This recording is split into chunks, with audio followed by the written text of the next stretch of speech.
2 गाड़ियां क्यों भागी? अगर कोई चोरी नहीं थी, प्रशासन ने, सिक्योरिटी ने इतना इंतजाम क्यों नहीं किया? इतनी फोर्स है, अभी इलेक्शन की फोर्स गई नहीं है यूपी से, तो आखिरकार अधिकारी क्यों नहीं कर रहे थे? क्या वजह है कि बिना सिक्योरिटी, बिना इतने इंतजाम के ईवीएम्स जा रही हैं?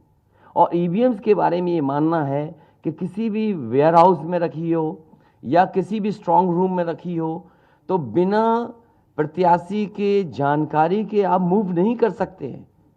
अगर आपको ईवीएम्स को मूव करना है तो कम से कम जो प्रत्याशी चुनाव लड़ रहे हैं उनकी जानकारी में होना चाहिए। और सोचिए, मुख्यमंत्री आवास से प्रमुख सचिव, मुख्यमंत्री जगह जगह फोन कर रहे हो और डीएम्स को बता रहे हो।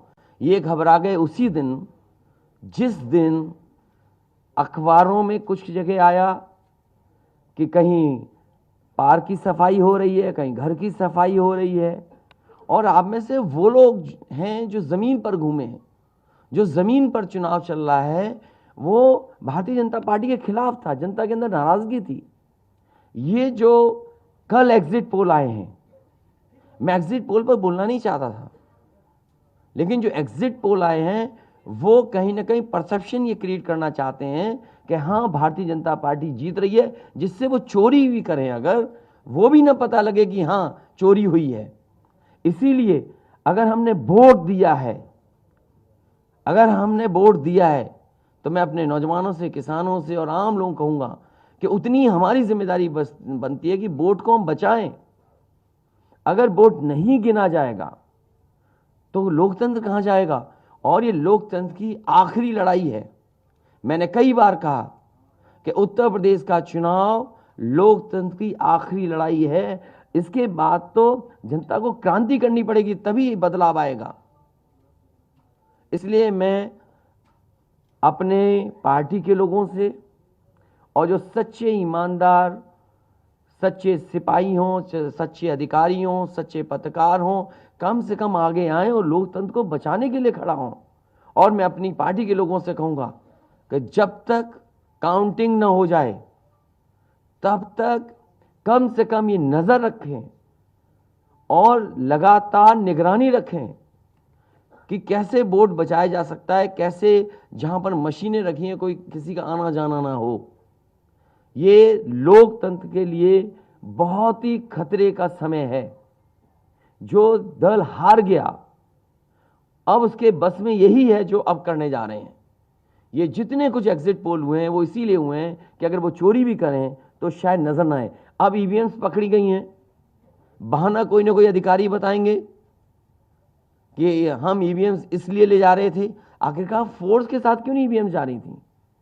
ये तो ईवीएम की एक बनारस की जो अभी भी लाइव चल रहा है वो घटना है। बरेली में एक स्ट्रांग रूम से बाहर नगर पालिका की कचड़े की गाड़ी में, जिसका नंबर UP25 DT 9166 में 3 बक्से सील पकड़े गए। जो सील बक्से थे, एक बक्से में सादा बैलेट पेपर था तथा 2 बक्से में मोहरें, रजिस्टर तथा सील करने वाला सामान था। करीबन 500 बैलेट पेपर पकड़े गए। इसी तरह सोनभद्र का है कि सोनभद्र में भी बड़े पैमाने पर चीजें पकड़ी गई। वो भी लोग समझ में आ गया तो उन्होंने देखा, एसडीएम को रोका। एसडीएम घोरावल जनपद सोनभद्र में खाली मत पर अपनी गाड़ी से पॉलिटेक्निक कॉलेज ले जाते हुए पकड़े गए। क्या सफाई देगी सरकार? इसीलिए मैंने कहा, प्रमुख सचिव, मुख्यमंत्री, आप जानकारी कर लें। अगर आपके डीएम्स कोई जानकार हैं, उन्होंने खुद बताया है कि वहां से, लखनऊ से फोन आ रहे हैं कि जहां पर भारतीय जनता पार्टी हार रही हो वहां पर काउंटिंग स्लो हो और रात तक काउंटिंग लेकर के जाइए।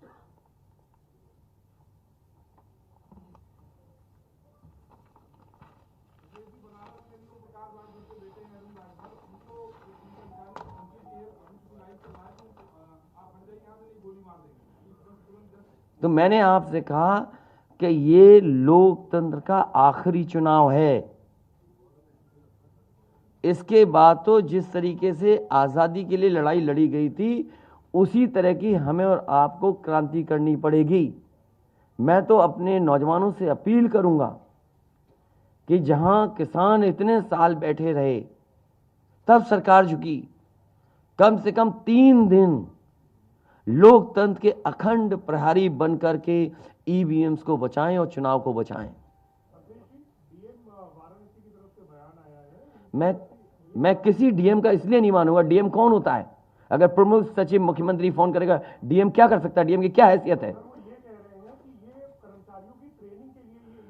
ये फिर जो प्रत्याशी लड़ने रहे थे उनको आखिरकार डीएम ने क्यों नहीं बताया?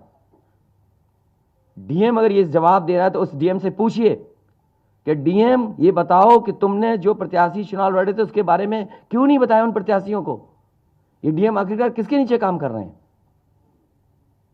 और बनारस जैसी पोस्टिंग किसी डीएम को मिली होगी, इस डीएम को मैं भी जानता हूं। जब पहली पोस्टिंग मैंने मुजफ्फरनगर दी थी, मैं नहीं जानता ये डीएम कौन है, किसकी सिफारिश पे ये मुजफ्फरनगर पहली बार गया था। बेईमानी करा रहा है ये डीएम। और जवाब ये डीएम का कि ट्रेनिंग के लिए जा रहे हैं, तो आखिरकार पॉलिटिकल पार्टीज को क्यों नहीं जानकारी दी? क्या जवाब है उनके पास इसका?